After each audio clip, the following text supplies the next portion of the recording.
What is going on, everyone? My name is Andy. Welcome back to another FPL video. And this one, it's my team selection for Game Week 20. So I'm going to run you through how the team is looking, thoughts on transfers, captaincy, all that good stuff. And I'll quickly run you through how I did in Game Week 19 as well. So let's get into it. So let's start with Game Week 19. And it was an excellent week for me. I finished on 60 points. Now, I'm recording this straight after the games on New Year's Day, because otherwise I'm not going to be able to get it out early enough on Friday morning. So my official FPL rank is not updated yet, but I looked on the My Team tool on Fantasy Football Hub, and it's coming out about 11k. So I've gone from 31k to 11k with 60 points. The luck continues. Long may it last, by the way. Gabriel comes in, 15-pointer, scores the goal, and goes off before the clean sheet is wiped out. And Paquetá, assist and penalty. I could not believe when that happened, by the way, because he was at fault for the penalty, or at least one of the penalties that Brighton got when he rugby tackled Dunk. But he put Bowen through, Bowen scored, then he steps up for the penalty. And he did that like run up where he stops a lot. It almost looked like he came to a full stop, but whatever, it counted. 13-pointer when hardly anyone owns him. It's just amazing. And he's outscored my entire midfield.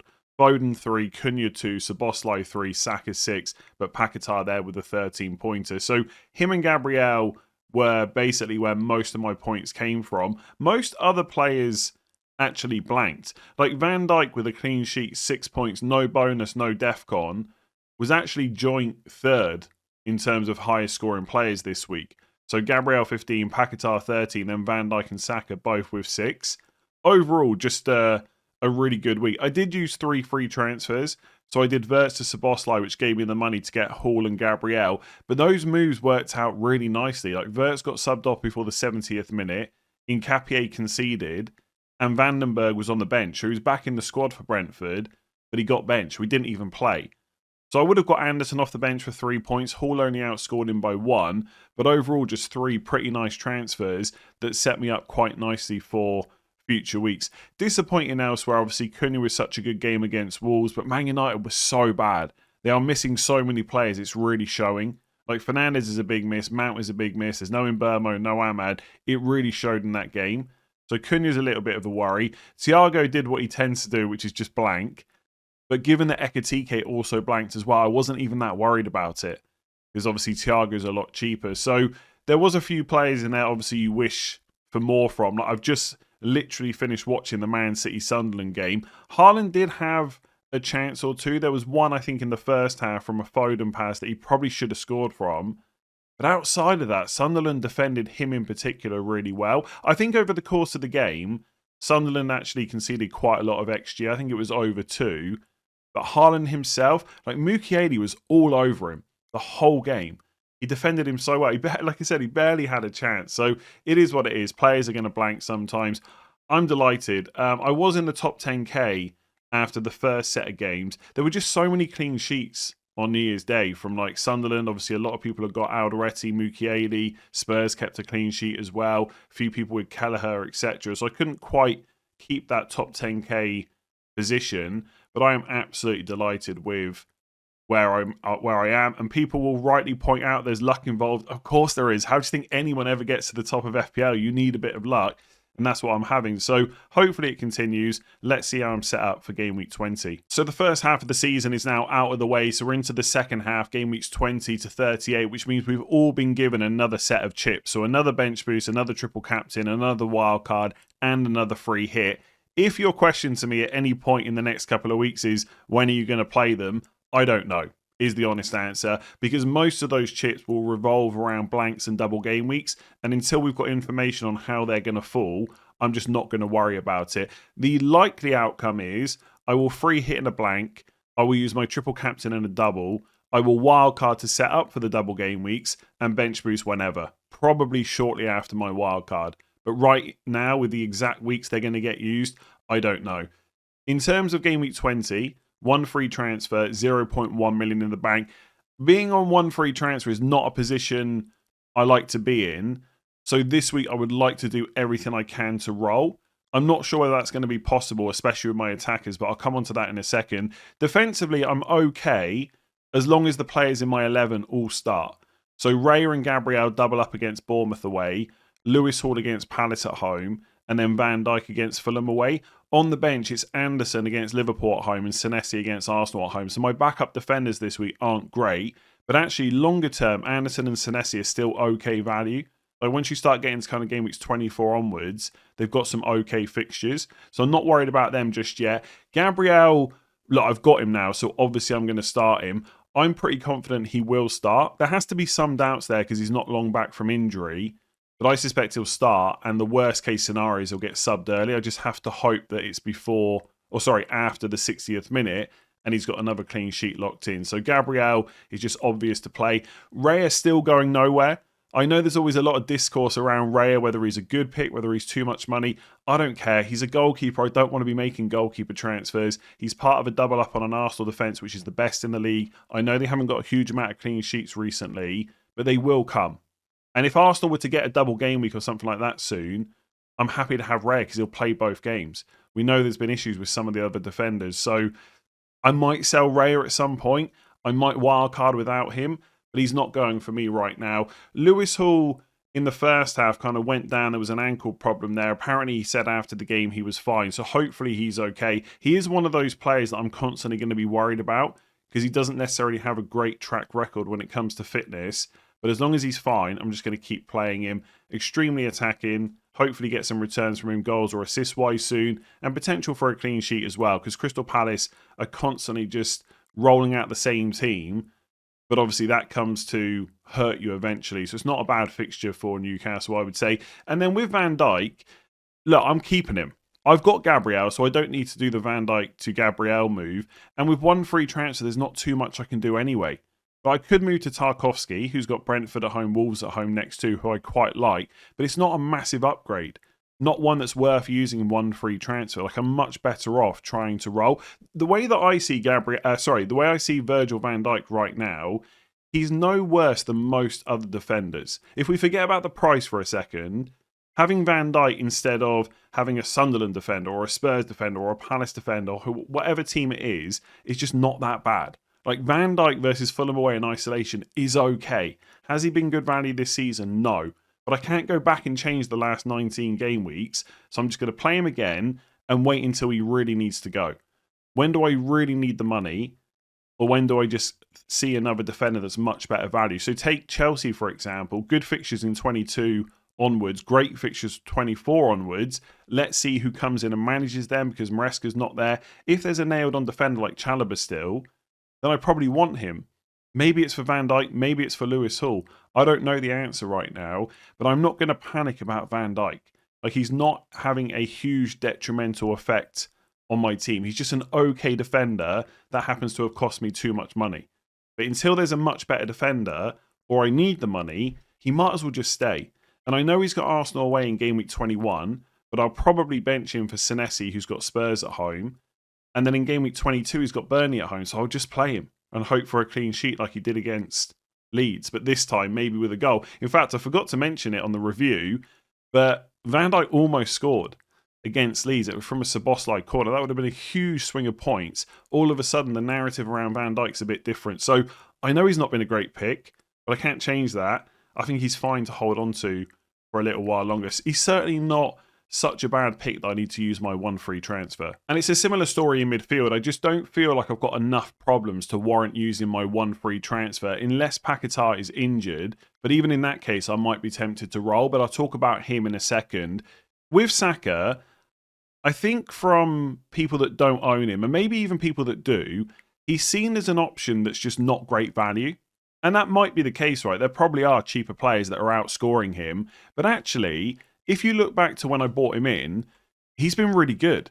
So I got him against Sunderland, 12-pointer. Since then, 4, 5, 6, 4, 11, 3, 7, 6. Now, people will look at that run of points and just say it's not enough. Like a 6-pointer for a 10.3 million player, a 7-pointer is just not good enough. But that's quite a few points. Like, what are we expecting? Double digits every single week. That's just not how it works. So actually, I think Saka is fine. And I think the next few fixtures are also kind of okay. Like Liverpool at home's not great. But outside of that, I mean, Liverpool at home might be okay, to be honest. They're not exactly playing great. Bournemouth away in 20, Forest away in 22, Man United at home in 23, Leeds away 24, Sunderland at home 25. Like, these fixtures are okay for Saka, and also he's a really nice placeholder. Let's say Bruno comes back and I really want him, Saka down to Bruno. Let's say game weeks 22, 24, I'm comfortable with Cole Palmer's minutes, Saka to Cole Palmer. It's just such a nice route to get those players without having to make multiple transfers. So I've got no intention whatsoever of selling Saka. And if I get to like 23, 24 and Palmer's not an option, neither's Bruno, it doesn't matter because his fixtures are good. If I've got to play Saka against United at home, Leeds away, Sunderland at home, it's just not a problem. So I know people see him as this non-value option in FPL. I don't think it matters. What do I need the money for right now? I just don't think there's loads of massive upgrades that I need to make. Szoboszlai, I suspect, will probably frustrate quite a bit. Like, he played in midfield in the game against Leeds, so it was Frimpong right wing, Bradley right back. Szoboszlai was kind of playing as a number 10. Sometimes he'd drop in a little bit deeper. Didn't really have that many chances. But like I said, almost got an assist for Van Dijk goal from a corner. He's also first choice penalty taker right now as well. He could easily have a few different routes to points. And for 7 million or below with midfielders, it's a bit like the Paquetá 6 million under conversation. There's just not a huge amount of standout options. Like, Cherki is someone that a lot of people like, and I don't mind him, but I don't need to go out of my way to switch Szoboszlai to Cherki. So until he becomes a major problem, I just keep holding him. I've got a 90-minute man every single week that's also on penalties. I'm okay with that. So Szoboszlai is going to stay. I only just bought him in anyway. Cunha is a little bit of a worry given how Man United played against Wolves, but it's Leeds away, Burnley away, so I'm not going to sell him before those two fixtures. Game week 22 onwards is where Man United have City at home, Arsenal away. Then I might look to change him, possibly to a Chelsea midfielder. But until we get to game week 22, I'm just not going to worry about it. And Foden's a funny one because a few weeks ago, it felt like you had to get him in. Like, he was the player that felt essential. I took a few weeks to get him. Then I got him and he got me 11-pointer against Palace. Since then, he's just blanked 3-2-3. But he's played 90 minutes every single game. Until his minutes dip or he gets benched or something like that, I'm just not going to worry about him. And after Chelsea at home, it's Brighton at home, Man United away, Wolves at home. Like, 3 home games in the next 4. Man United and Wolves defences in particular are just not that good. I'm more than happy to hold him. I think the overall strategy for me right now is just to wait until there's a big move that needs to be made. Like, there are no players that I can foresee right now that are about to become essential, apart from maybe Palmer. But for me, that requires him to be getting more minutes. Maybe that comes under a new manager. Or maybe he's just not getting the minutes because of the groin problem, which is more likely the case. And a new manager's not going to fix that. So Palmer might be great. Enzo could be a good move. I might need a Chelsea defender, but I don't know. Right now, I'm just not particularly that worried about them. But it just further emphasizes the need to roll. Because there will be a bunch of players that I need soon. I'm sure of it. As in, like, that always happens in FPL, right? All of a sudden, there's a new essential player, or I'm going to pick up injuries. So there's no point in just wasting one transfer to get a player that's just as good as the ones I've got. With Paquetá, he went off injured in the game against Brighton. He seemed to hurt his back, from what I could see. I don't know if it was an impact injury. I don't know if it happened off the ball. But he was holding his back. He tried to make a pass at one point. Then he kind of held his back straight away. He tried to run, held his back, went down, got back up, went down again, then went off. So it didn't look great. But I can find no information whatsoever about whether he's injured. Because Nuno apparently wasn't asked about it after the game. I cannot find any West Ham Twitter accounts talking about it. There's no articles that I can see, although I only had a brief look for articles. I saw one West Ham account talking about a Todibo injury, but nothing about Paquetá. So I'm going to assume, unless Nuno says something in the press conference tomorrow, that he's fine. Worst case scenario, Anderson against Liverpool at home comes off the bench. The thing with Paquetá, I've got one transfer and only 0.1. So my moves are limited to players that are 6 million or less. And there just aren't that many good options. But I can reel you off a whole list of names I could look at. Harry Wilson, Elliot Anderson, like Hutchinson from Forest as well. Maybe Tavernier from Bournemouth after the Arsenal game. But none of them are like standout amazing options. So I'm not really in a rush to get rid of Paquetá because at least he always plays. I know West Ham fans are super frustrated with him, by the way. But it doesn't seem to matter to Nuno. He always plays and he's on penalties. And the reality is, obviously, I've just got lucky with a 13-pointer. That's not going to happen very often. Most of the time, he's just going to blank. That's what most players do. Like most players, especially when they're 6 million or under, they blank. So even if I move him to someone else at a similar price, that player's probably not going to do very much for me. So if Nuno says tomorrow, well, obviously by the time you're watching this, it'll be Friday. But if on Friday Nuno, says that Paquetá's out, I don't really know who I'd want to go to in like a mad rush. And okay, it's not great playing Anderson against Liverpool at home, but to give myself one more week's worth of information to get to 2 free transfers, maybe that's more interesting. Maybe I can free up some money somewhere else. Maybe I decide that actually Van Dijk I'm just going to get rid of to a 4 million defender, free up nearly 2 million, and upgrade Paquetá to Anthony Gordon or Rodgers or Kudus or Cherky, whoever it might be. So I'm not against selling Paquetá. I just don't see the point in doing it this week. If he gets ruled out for weeks, then maybe I think about selling him now, but I'm not going to take a hit. I think it's much more likely I just go 4-4-2 and just play with one subpar pick, because I think the rest of the team looks okay. So if 10 are okay, and then I've got Anderson against Liverpool at home, I'm kind of fine with that. So fingers crossed Paquetá is okay to play this week because it's Wolves away. And if he is, by the way, I'll tell you my plan right now with Paquetá. Unless we suddenly get a bunch of blanks or double game weeks that pop out of nowhere, right? He probably stays until game week 25, 26. Because it's Wolves away, Forest at home, Spurs away, Sunderland at home. Chelsea away is not great. Maybe if I've got a squad where I can bench him that week, that's what I do. Then it's Burnley away, Man United at home. Even Bournemouth at home's okay. So I highly doubt, and you can clip this and I'll probably be wrong, I doubt there's another 6 million or below midfielder that will suddenly become standout, which makes me want to sell Paquetá between now and 27 if he's going to keep playing. And he will frustrate. He'll blank a bunch of times, but it doesn't matter because that's not the position in my team that I'm expecting all the points from every week. As long as the rest of the players do it, that are enabled by having a cheap midfielder, I'm okay with it. Right now, anyway. In 2 weeks' time, I might have a change of heart, but he feels all right for now. And then up front, I've got Haaland against Chelsea at home and Thiago against Everton away. Haaland is currently my captain. I'm pretty sure that will stick. I actually don't think he's necessarily an amazing option this week, but he is at home. And Caicedo is suspended for Chelsea. Now, even if Caicedo wasn't suspended, I would still probably captain Haaland, but it does help a little bit. My other options really would be to go Cunha against Leeds away, but if I wasn't going to captain Cunha against Wolves at home, I'm not going to do it against Leeds away. And actually, looking at the bookies odds, like the ones that Rob T FPL posts, I think Leeds are actually favourites for that game. It just shows that the state Man United are in right now. So I don't fancy captaining Cunha. Saka's not bad against Bournemouth away. Bournemouth have been shipping goals recently, but I don't think it's enough to not captain Haaland. That's always the decision in my mind. Is there a good enough reason to go against Haaland? This week, probably not. And then with Thiago, look, he's blanked again in game week 19 against Spurs. Not great. But for less than 7 million, I just don't really care. This is a theme that's running through my team at the moment. Until there is a really good upgrade to make, I'm just going to stick with what I've got. I know people have got Ekitike, for example, and he does look more exciting than Thiago. He probably should have scored against Leeds as well. There was a header in particular, which was quite an easy chance, I would say, and he almost just cleared it instead. But he's over 9 million. He's not that good. And I don't want to use multiple transfers and at this point hits to get him in. And actually, my prediction is going to be over the next couple of weeks. I think people that switch to Ekitike are going to find that that extra money in the front line is going to impact getting other players in. I suspect there's a lot of people out there that have got Ekitike that are now going to find it a bit more difficult to get Gabriel, for example. Maybe they have to make a move they're not quite happy with. So as a non-Ekitike owner, I am more than happy to keep dodging him. And again, it's not because I think he's a bad pick. It's because of the price. I just don't think it's worth it. And every time I say that, someone takes a look at my team and says, you've got this player, they're not worth it either.